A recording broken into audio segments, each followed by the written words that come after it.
Why do I get a side ache when I run? Is this called a stitch? Like it could be either a diaphragm cramp or an intercostal muscle cramp, which is the muscle in between your ribs. And I feel like it's just a cramp. Cramps happen in muscles due to fatigue, dehydration, over or underuse. So it's probably from undertraining. JKTR70 YouTube. How much are the Democrats paying you? I mean, if they would like to send some checks our way, I'm happy to accept them. I'm kidding, obviously, but there is no payment. I would love to host more Republicans on the platform. They just haven't reached out. And when we reach out, we don't hear back. We reached out to President Trump. Sam called Mike Johnson's office. If we don't hear back, we can't force people to come on our platform. I do think we received one gift though, Sam, from a very powerful Democrat who was formerly the vice president.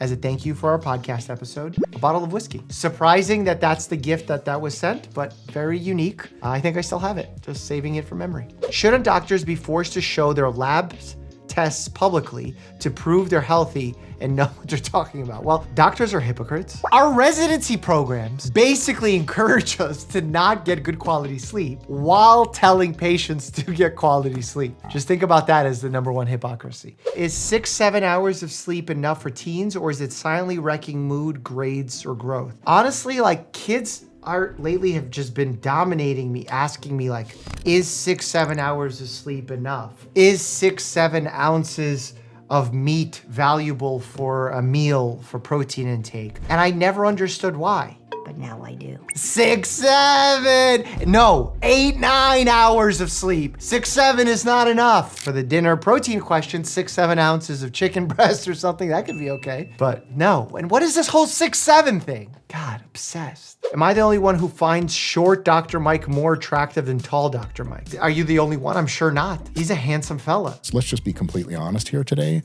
I'm just really good looking. Great voice. I wish I talked about educational principles. Have you had any weird or interesting patient encounters lately? Okay, this is good. Oh, I got an interesting one. I had a patient come in who said that she was almost about to cancel her appointment because she felt so fatigued, but she came in for neck pain. When I started examining her neck, I realized that her posterior cervical lymph nodes were swollen. And I said, hey, you mentioned you were fatigued. Have you been feeling sick lately? She said, yeah, I went to an urgent care a few days ago. They checked me for COVID, flu, and strep, and they said I was negative. I'm like, I think you have mono. She goes, no. I have neck pain. It's chronic. Can you humor me? Can we test just to figure it out? Mono spot, positive. I mean, the art of the physical exam, baby. We gotta appreciate it. Don't lose that art. Kaufman YouTube. If you ran a hospital for a day, what's the first thing you change? Ooh, that's a good. Kaufman, you're hitting it off. That's a good question. I would instantly take every dollar in the advertising budget and move it towards staffing. When a patient comes to a hospital and they have to wait a long time in the ER, or there's not enough nurses to care for patients because there's like one nurse is responsible for like 6, 7, 8, 9, 10 patients, whatever wild number it is. That's A, not safe, B, not patient friendly, and C, will definitively raise your risk of getting bad reviews. Several bad reviews from patients on websites to their family members will cause a lot more economic harm to your hospital than whatever benefit you might get from those billboards or whatever people put on the sides of buses. So make the patient experience better, and therefore you don't have to pay for advertising because patients will organically recommend you. Unagi. Salmon skin roll. My parents are always telling me to stop biting my fingernails. I don't swallow them though. Is biting them really so bad? Yes. I don't know if swallowing, unless they're really sharp, would be that problematic. The bigger issue is that when you're biting your nails, you're biting the dirtiest part of your body, but you could also develop paronychia, which is an infection of the nail bed. Is it true kids grow the most at 10 p.m.? Is it how like plants photosynthesize better in the sun and kids do it better in the night? The most significant pulses of growth hormone occur during the night. The exact timing varies, but studies often show large growth hormone pulses occurring between midnight and 3 a.m., which is why if you're young or older, you should be sleeping 7 to 9 hours.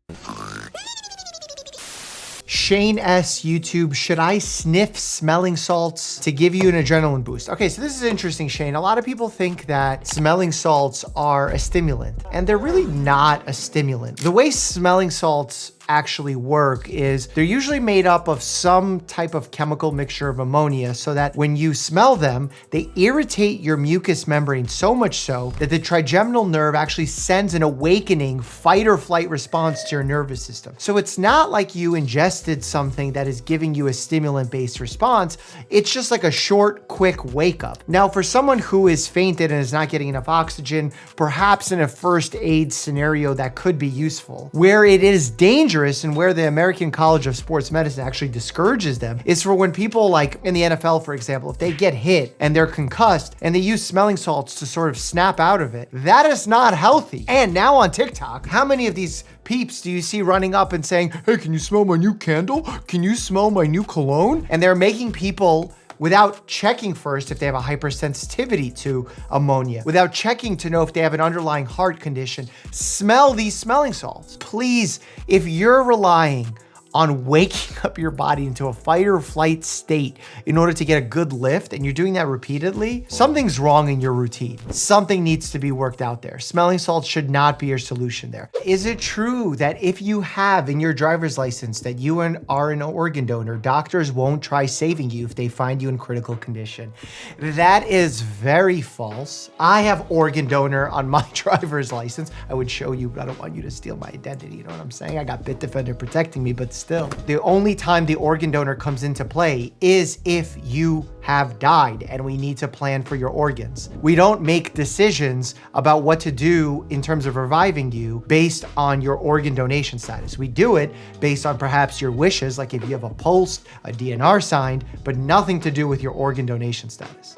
Mia Discord, what causes strawberry legs? I've heard of strawberry hemangiomas, that's what this is, but I don't know what a strawberry leg is. Strawberry legs is a colloquial term for the appearance of small dark spots on the legs caused by clogged, enlarged hair follicles and pores. Is this like a form of keratosis pilaris? Like some people have chicken skin on the back, not chicken skin, but like these little red dots on the back of your arms. Look at that, look at that tricep flex.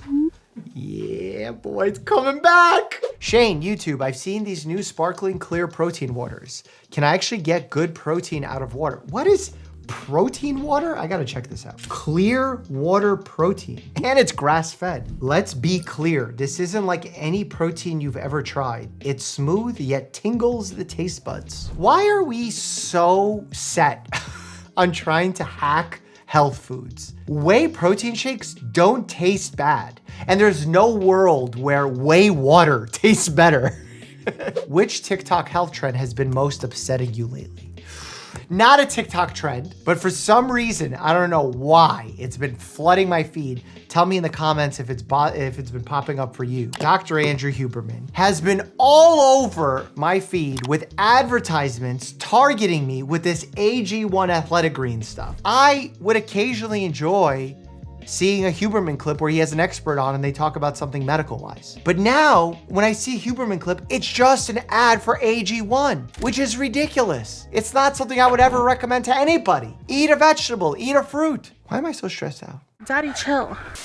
F0, what's the deal with the Disney rash? Should I not go to Disneyland anymore? There's a Disney rash? Why am I behind everything? What is the rash? It looks like partially stasis dermatitis in those who haven't walked in a long time. Exercise-induced vasculitis. Yo, let's break down some medical stuff. All right, here's what happens in venous stasis dermatitis. The way blood comes back from the lower body, because it has to fight against gravity, is veins. They're thin-walled, but they have valves that work in one direction. Like my favorite band. Sorry. As veins become incompetent as you get older, you have traumas to the legs, you can develop varicosities in your legs. Now, when the vein swells and you start getting pressure on this thin wall of the vein, you start getting parts of the blood actually deposited. I believe it's hemosiderin deposits that exit into the surrounding tissues, creating inflammation, swelling, and potentially causing that rash. Venous stasis dermatitis begins with chronic venous insufficiency, which we discussed, which causes blood to pool in the lower legs. The pooling leads to high pressure, causing capillaries to leak blood and red blood vessels to leak into surrounding tissues. When red blood cells break down, they release brown pigmented protein called hemosiderin, which deposits into the skin, causing the characteristic discoloration of stasis dermatitis. Wow. Bah! Gold star. Bah! I know you're busy, but would you ever consider helping out on a medical drama if they asked? Yeah.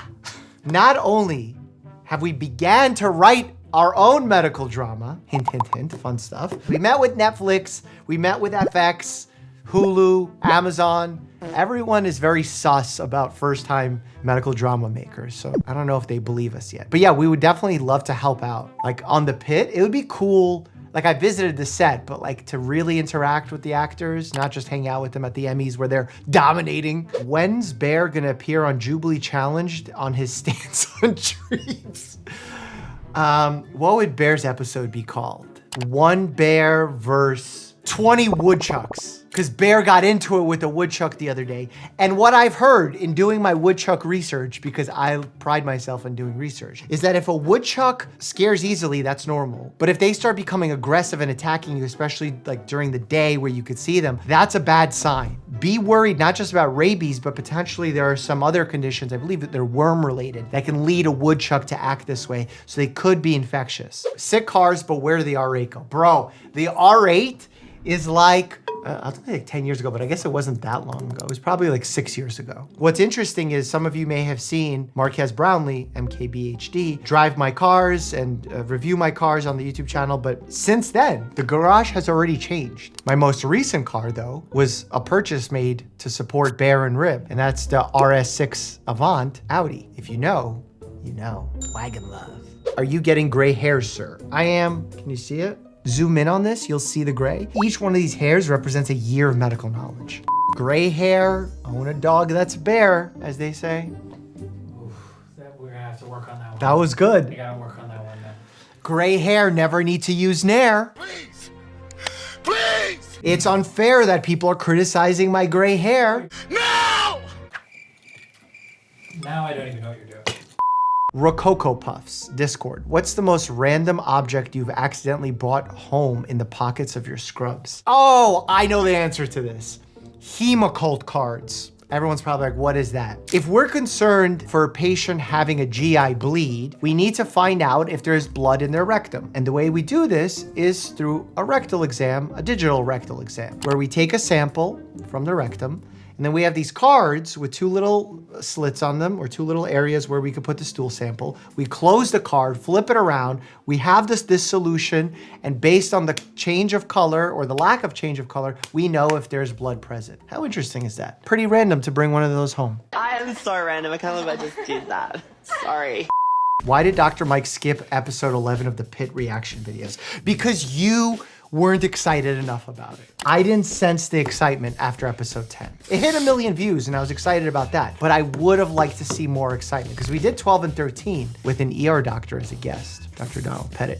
Cassette 54 YouTube, why does my jaw sometimes click? There could be an issue with the joint. The TMJ can have some irregularities in it, can develop arthritis. The connective tissue that keeps it in place can develop laxity from frequent clicking and dislocating of the area. And some people can actually have the jaw pop out, so much so that they develop lockjaw. In fact, on one of our recent TikTok videos, we reacted to that. So click here and check that out. And as always, stay happy and healthy.